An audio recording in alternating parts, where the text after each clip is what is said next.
मे सर्वधर्माणां धर्मोऽधिकतमो मतः। यद्भक्त्या पुण्डरीकाक्षं स्तवैरर्चयन्नरः सदा। परमं यो महत्तेजः परमं यो महत्तपः परमं यो महद्ब्रह्म परमं यः परायणम्।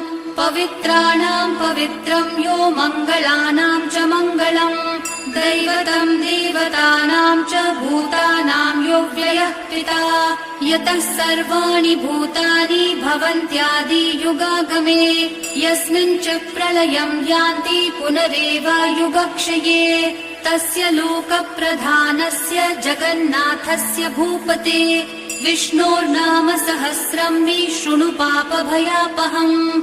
यानि नामानि गौणानि विख्यातानि महात्मनः ऋषिभिः परिगीतानि तानि वक्ष्यामि भूपतये। ऋषिर्नाम्नां